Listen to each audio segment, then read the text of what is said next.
السلام علیکم ناظرین، پروگرام اسٹوڈیو ون کے ساتھ میں ہوں آپ کا میزبان احسن ضیاء۔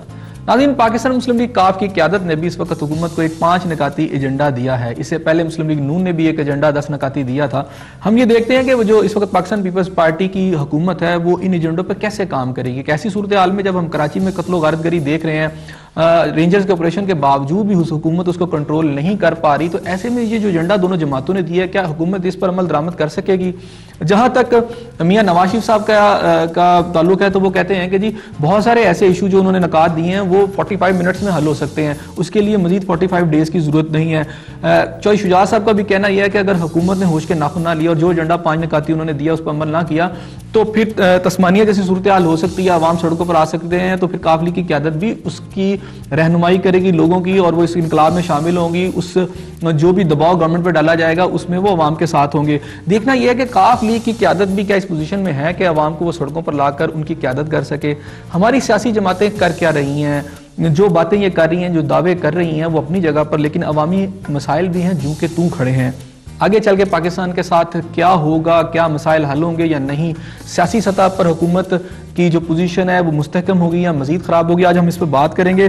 آج میرے اسٹوڈیو میں جو شخصیت تشریف فرما ہے اس موضوع پر بات کرنے کے لیے، رکن قومی اسمبلی پاکستان مسلم لیگ نون سے ان کا تعلق ہے، شیخ روہیل اصغر صاحب۔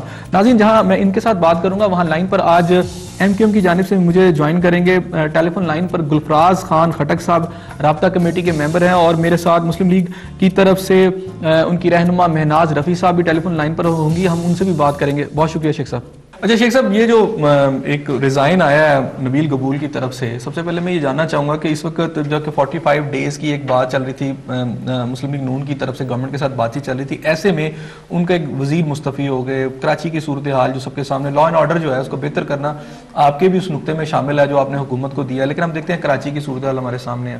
ایسے میں وفاقی وزیر کا مستعفی ہونا، وفاقی کیبنٹ جو ہے 6 وزراء اس میں مستعفی ہو چکے ہیں، اس میں بابر غوری صاحب ہیں، فاروق ستار صاحب ہے، طور رحمان صاحب ہے، اعظم سواتی صاحب ہیں، حامد سعید کاظمی، رحمت اللہ کاکڑ اور اب نبیل قبول جو کہ خود پاکستان پیپلز پارٹی سے ہیں۔ کیسے دیکھتے ہیں حکومت کی ساری صورتحال کو آپ؟ بسم اللہ الرحمن الرحیم۔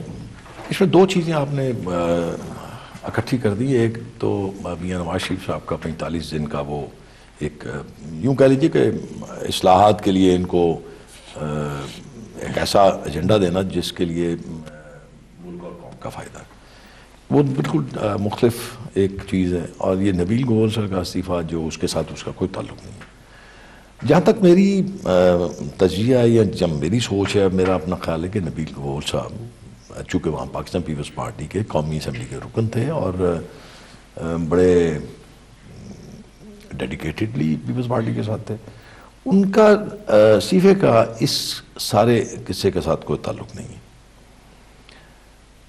وہ کچھ اپنے آپ کو مطمئن محسوس نہیں کر رہے تھے۔ کس وجہ سے؟ وہ اس لیے کہ جو وہ وہاں سے نتائج لینا چاہ رہے تھے وہ نتائج نکل نہیں رہے تھے۔ کراچی کی جو صورتحال جو کس طرح کے نتائج پاکستان پیپلز پارٹی کی گورنمنٹ جو چاہ رہی ہے نتائج نہیں آپ کیا اس سے مختلف تھے؟ وہ نتائج حاصل کرنا چاہ رہے تھے اس طور پہ سوچ رہے ہیں۔ یہ پیپلز پارٹی کی گورنمنٹ جو ہے وہ تو جو لوگ وہاں بیٹھے ہیں یا وزیر اعظم صاحب ہیں، یہ تو ان کی اپنی ذاتی مشکلات ہوں گی نا، لیکن جو وہاں مقامی آدمی ہے جس نے کل پھر لوگوں کے سامنے جانا ہے وہ اس کو ووٹ کیسے کریں گے؟ اس لیے کہ وہ ساری وہاں کی کراچی کی جو بدامنی ہے وہ تو ساری اس کے کھاتے میں آئے گی، لوگ تو اس سے کہیں گے کہ تم کس قسم کے اس پیپلز پارٹی کے ساتھ ہو یا قومی اسمبلی کے ممبر ہو کہ تم یہاں پہ ان چیزوں کو رکوا نہیں سکتے۔ وہاں پہ جو تاثر آ رہا ہے، وہاں پہ جو کراچی کے معاملات ہیں وہ کراچی کے معاملات بالکل مختلف ہیں۔ آپ کسی بھی گفتگو میں سن لیں، بڑی معذرت کے ساتھ کہ ایم کیو ایم کے کسی دوست سے آپ ذکر کر لیں تو وہ فوری طور پہ اس کا جو اس رد عمل آئے گا وہ یہ آئے گا جی یہ سب کچھ تو خیبر پختونخوا میں بھی ہو رہا ہے، پنجاب میں بھی بڑی صورتحال درگوں ہے اس کی امن و امان کی، اور بلوچستان میں بہت برا حال ہے۔ لیکن اس کو یہ سمجھنے سے قاصر ہو جاتے ہیں، اپنی بات تو کر لیتے ہیں لیکن ان کو یہ سمجھ نہیں آتی کہ کراچی کا مسئلہ اور باقی صوبے کے معاملات جو ہیں بالکل مختلف ہیں۔ اب باقی صوبوں کے اپنے حالات ہیں، اب جیسے خیبر پختونخوا ہے، خیبر پختونخوا کا جو مسئلہ ہے وہ یہ ہے کہ وہاں پہ ان کے ارد و گرد وہاں پہ جو ہم جس کو دہشت گرد کہتے ہیں یا جو امریکنز کے خلاف جو وہاں پہ ایک نفرت کا ایک ہے عنصر ہے، وہ اس کو ریئیکٹ کرتے ہیں آ کے جہاں جہاں ان کو موقع ملتا ہے. یعنی وہ ایک افغانستان کی سرحد بھی موجود ہے اور بالکل ساتھ ہے اس کا آنا اور جانا ان کے لیے بڑا آسان ہے, وہ ایزی مطلب آسان ایکسٹرنل فیکٹرز بہت زیادہ ہیں, آسان ٹارگٹ ہے جی. وہ آتے ہیں اپنی دہشت گردی کرتے ہیں اور چلے جاتے ہیں. اس میں ایسا نہیں ہے کہ وہاں پہ کسی کو ٹارگٹ کر کے مارا جاتا ہے یا کسی کو نشان لے کے مارا جاتا ہے کہ اس کو ہم نے مارنا ہے, اس سے خوف ہے. وہ تو ایک پورے ملک میں خوف و راس پھیلانا چاہتے ہیں. بلوچستان کا معاملہ بالکل مختلف ہے. بلوچ آج کے نہیں, بلوچ پچھلے 40 سال سے بلکہ 50 سال سے آپ سے نالا ہیں. آپ کی جو معاملات ہیں, آپ کے جو بلوچستان کے متعلق آپ کے احساسات ہیں, بلوچستان کی جو پالیسیز ہیں, وہ ان کے خلاف ہیں. وہ آج کا نہیں, لیکن اگر بے شک وہ نالا ہے, اسی طرح کراچی کی بھی صورتحال ہے, ٹارگٹ کلنگ تو پھر بلوچستان میں بھی ہے. وہاں پہ پنجابیوں کے آپ آئی ڈی کارڈ دیکھتے ہیں, بسوں سے اتروا لیتے ہیں. کیوں؟ اس لیے کہ وہ یہ سمجھتے ہیں کہ ہم لوگ پنجابی یا کوئی اور ان کے حقوق کے لیے آواز بلند نہیں کرتا. اب جب آپ ان کے اب دیکھیں نا, میں ایک مثال دیتا ہوں. آپ پریزیڈنٹ صاحب, کوئی اگر اس کو برا مان جائے تو میں اسے معذرت کے ساتھ, پریزیڈنٹ پچھلے 10 دن سے 15 دن سے کراچی بیٹھے ہوئے اور حالات درست نہیں ہوئے. اب پریزیڈنٹ صرف کراچی کے پریزیڈنٹ نہیں ہے, یا لاڑکانہ نوڈیرو کے پریزیڈنٹ نہیں ہے, یا اسلام آباد کے پریزیڈنٹ نہیں ہے. پریزیڈنٹ تو بلوچستان کے بھی ہیں. بجائے وہاں بیٹھنے کے وہ بلوچستان جانا چاہیے, ان کو بلوچستان میں بیٹھنا چاہیے, ان لوگوں کو بٹھانا چاہیے, جو ان کے معاملات ہیں, جو ان کے دل میں قدورتیں پنپ رہی ہیں, جو ان کو مشکلات ہیں, ان کا حل تلاش کرنا چاہیے. تو آپ دیکھیں گے وہاں کے معاملات ٹھیک ہو جائیں گے. ایک شخص کہتا ہے جی میری ترقی نہیں ہو رہی, میرے یہاں پہ جو سرمایہ ہے وہ کوئی اور استعمال ہو رہا ہے, میرے اس سرمایہ کو میرے صوبے میں استعمال کیا جائے, میرے صوبے کے یہ حقوق ہیں ان کو تحفظ کیا جائے. وہاں پہ تو آپ یہ سمجھ لیجئے بالکل خدا نہ خواستہ, میرے منہ میں خاک اگر میں یہ غلط بیانی کر رہا ہوں, تو اس میں بالکل ویسے حالات پیدا کیے جا رہے ہیں جیسے مشرقی پاکستان میں پیدا کیے گئے. بلوچستان کے حوالے سے جب بات کرتے ہیں ایگزیکٹلی ویسے کیے جا رہے ہیں, اور اس کو ختم کرنے کی کوئی کوشش کوئی صحیح نہیں کی جا رہی.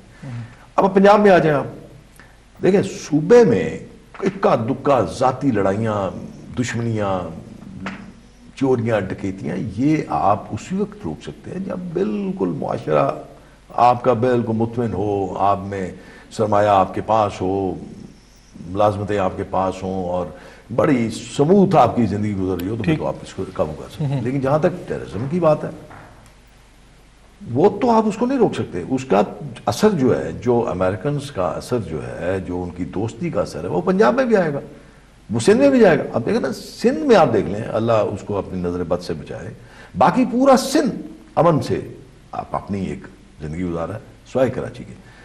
اب یہاں پہ ایک اور چیز ہے صاحب, وہاں پہ جب بات ہوتی ہے, بات کرتے ہیں جی وہاں پہ جو لوگ, اب مجھے نہیں اس کا صحیح معنی کیا ہوں گے اس کے, لینڈ گریبرز کہہ لیجئے, لینڈ مافیا کہہ لیجئے, جو زمینوں پہ قبضے کرتے ہیں, جو بتہ خور ہیں, جو لوگوں کو اغوا کرتے ہیں, دکانوں سے جا کے پیسے لیتے ہیں, اور کاروباری لوگوں کو جا کے ڈرا دھمکا کے ان سے پیسے لیتے ہیں. اور تیسرا جو نام وہاں پہ لیا جاتا ہے وہ لیا جاتا ہے منشیات فروشی کا, جس کو آپ یہ کہہ سکتے ہیں کہ جی وہ مافیا, ڈرگ مافیا جو کہتے ہیں. دیکھیں بات یہ ہے, یہ سمجھنے کی بات ہے.